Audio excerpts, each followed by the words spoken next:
Hello and welcome to food મંત્ર by Surabhi Vasa. આજે આપણે એક મસ્ત મજાની વાનગી બનાવી લઈએ. આજે હું તમારી સાથે મારી એક સિક્રેટ રેસીપી શેર કરી રહી છું અને એ છે દહીંવડાનો લોટ. દહીંવડા આપણે ઘરે જ્યારે પણ બનાવતા હોય ને ત્યારે હંમેશા દાળ પલાળીને બનાવતા હોય છે અને એમાં ખાસ કરીને અડદની દાળ આપણે પલાળી લેતા હોય છે અને અડદની દાળમાંથી આપણે દહીંવડા બનાવતા હોય છે. અથવા તો ઘણા લોકો મગની ફોતરાવાળી દાળ છે એના ફોતરા કાઢી અને એને પીસીને પણ બનાવતા હોય છે. પણ આજે આપણે એકદમ ઇન્સ્ટન્ટ જો દહીંવડા તૈયાર કરવા હોય તો એના માટેનો લોટ કેવી રીતે તૈયાર કરવાનો એ જોવાનું છે. તો એના માટે મેં અત્યારે મગની મોગર દાળ લીધેલી છે અને અડદની દાળ લીધેલી છે. મગની મોગર દાળ જે છે એ 2 વાટકી લીધેલી છે, એટલે કે 2 કપ મગની મોગર દાળ લેવાની છે અને એની સામે 1 કપ આપણે અડદની દાળ લેવાની છે. આ રીતનું તમે જો મેઝરમેન્ટ લેશો તો દહીંવડા એકદમ સરસ સોફ્ટ તૈયાર થશે ને એકદમ પરફેક્ટ તૈયાર થશે. હવે આ મગની મોગર દાળ જ લેવાની છે, મગની ફોતરાવાળી દાળ આમાં નથી લેવાની. તો આ રીતે મગની મોગર દાળ મેં લીધેલી છે. એટલે જો તમે ગ્રામમાં માપ જોઈતું હોય તો એવી રીતે કરવાનું છે કે 500 ગ્રામ મગની મોગર દાળ લેવાની છે અને એની સામે એના કરતાં અડધા પ્રમાણમાં એટલે કે 250 ગ્રામ આપણે અડદની દાળ લઈશું. આ રીતે આ ત્રણનું કોમ્બિનેશન કરી અને આપણે એને ક્રશ કરી લેવાની છે, એનો લોટ તૈયાર કરી લેવાનો છે. તમે ઘંટીમાં પણ દળાવી શકો છો અથવા તો મિક્સી જારમાં પણ ક્રશ કરી શકો છો. હવે બધી જ દાળને આપણે મિક્સી જારમાં લઈ લેવાની છે. હવે મિક્સી જારમાં આપણે સૌથી પહેલા મગની મોગર દાળ લઈશું, એટલે કે 2 કપ મગની મોગર દાળ લીધી છે અને એની સાથે 1 કપ અડદની દાળ લેવાની છે. હવે આ જે અડદની દાળ છે એની ઉપર પાવડર લગાવેલો હોય છે, એટલે એને પહેલા કપડાથી કોરી કરી લેવાની છે, સાફ કરી લેવાની છે અને પછી આની અંદર આપણે એડ કરી લેવાની છે. મેં અત્યારે એને કપડાથી સાફ કરી લીધી છે અને હવે હું એને આની અંદર એડ કરી રહી છું. આ રીતે મેં મગની મોગર દાળ લીધી છે. હવે આ ત્રણેય વસ્તુને આપણે સરસ રીતે ક્રશ કરી અને એનો લોટ તૈયાર કરી લેવાનો છે.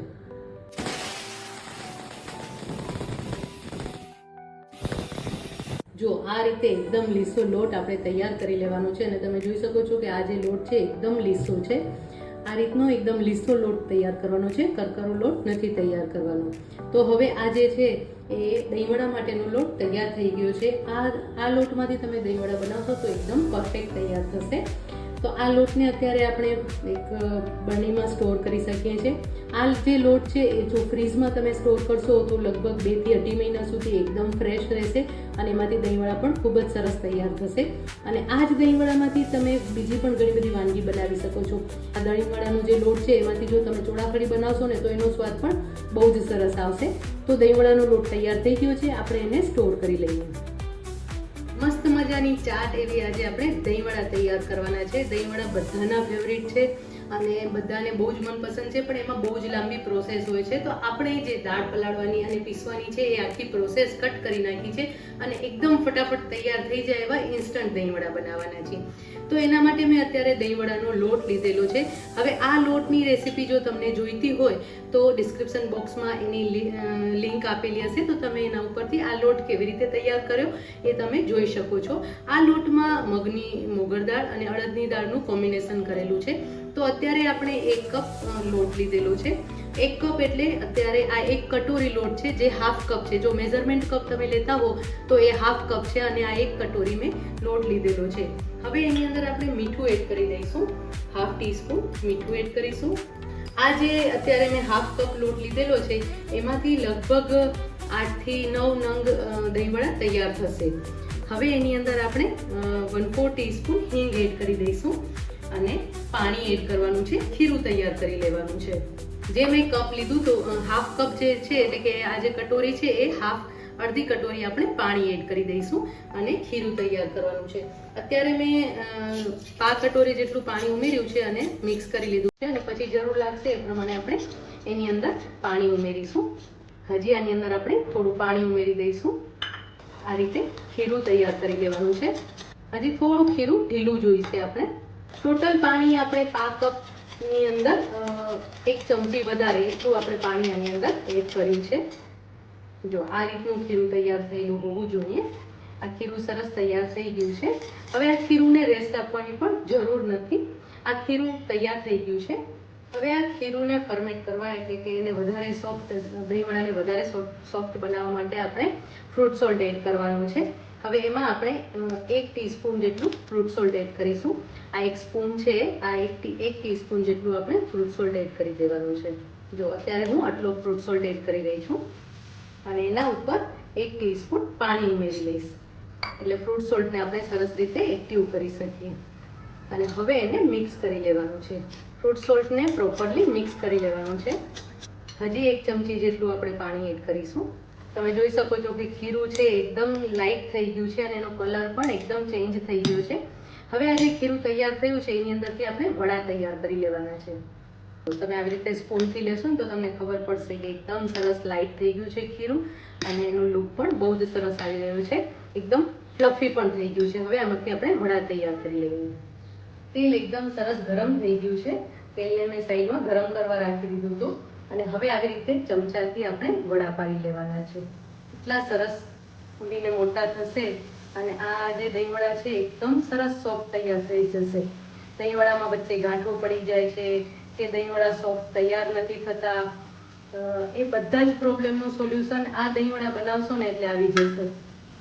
એટલા સરસ પડી શકે છે ને કે કાંઈ તમને એમાં શેપ પણ એકદમ પરફેક્ટ આવી જાય છે અને એકદમ સરસ દહીંવડા તૈયાર થતા હોય છે. આપણે જે પ્રમાણે કહ્યું હતું એ પ્રમાણે 9 થી 10 નંગ વડા જે છે એ તૈયાર થતા હોય છે. હવે આ વડાને આપણે બંને સાઈડથી તળી લેવાના છે. ફાસ્ટ ફ્લેમ પર જ કરીશું આપણે આ વડાને. હવે એને પલટાવવાના છે. આવી રીતે સ્પૂનથી પલટાવશો તો વધારે સરસ રીતે પલટી શકશે. જો આવી રીતે પલટાવી લેવાના છે. એકદમ સરસ ગુલાબી રંગના વડા આપણે તળવાના છે. જો તમે જોઈ શકો છો ને કે કેટલા સરસ વડા દેખાઈ રહ્યા છે. એકદમ ઇન્સ્ટન્ટ તૈયાર થાય છે અને આ વડા એટલા સોફ્ટ છે ને કે તમને આમને આમ પણ ખાવામાં બહુ સરસ લાગશે. આ વડામાંથી તમે દિલ્હી ચાટ પણ બનાવી શકો છો. એનો સ્વાદ પણ બહુ જ સરસ લાગે છે અને બહુ જ ટેસ્ટી લાગે છે. વડા સરસ એકદમ સરસ ફૂલી ગયા છે. બંને સાઈડથી સરસ ફૂલી ગયા છે. જો થોડા ગુલાબી રંગના થાય ત્યાં સુધી આપણે એને તળી લઈએ. વડા એકદમ સરસ તળાઈ ગયા છે અને એને આપણે પ્લેટમાં લઈ લઈએ. આવી રીતે બધા બહાર લઈ લઈશું. આવી રીતે બધા જ વડાને આપણે પ્લેટમાં લઈ લેવાના છે. તેલ પણ નથી પીતા અને એકદમ સરસ ડ્રાય તૈયાર થાય છે. નહીં તો આપણે જ્યારે પણ દહીંવડા બનાવીએ ને ત્યારે બહુ જ વધારે પ્રમાણમાં તેલ પીતા હોય છે દહીંવડા અને એના કારણે પણ દહીંવડા સ્વાદ સરસ નથી આવતો. તો હવે આ દહીંવડા આપણે પ્લેટમાં લઈ લીધા છે. આવી રીતે દહીંવડાને બધાને પ્લેટમાં લઈ લીધા છે. હવે આ જે તૈયાર થયેલા દહીંવડા છે એને છાશમાં એડ કરવાના છે. જનરલી બધા જ લોકો પાણીમાં એડ કરતા હોય છે, એના કારણે દહીંવડા ફિક્કા લાગતા હોય છે.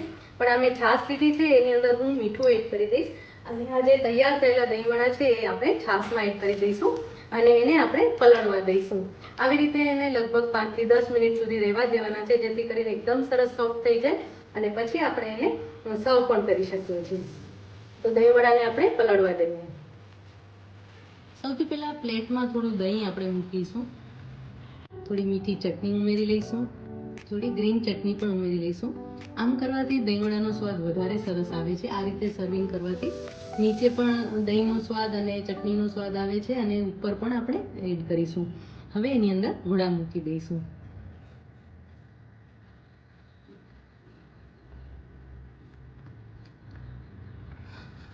ફરી ઉપરથી દહીં લઈશું.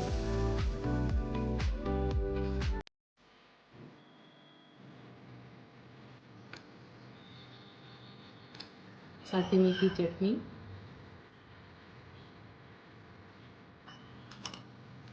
સાથે ગ્રીન ચટણી, શેકેલું જીરું પાવડર ઉપરથી છાંટી લેવાનું છે.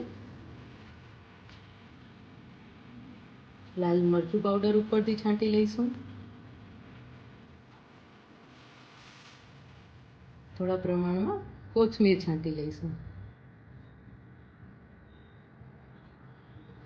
એકદમ મસ્ત મજાના દહીંવડા તૈયાર થઈ ગયા છે.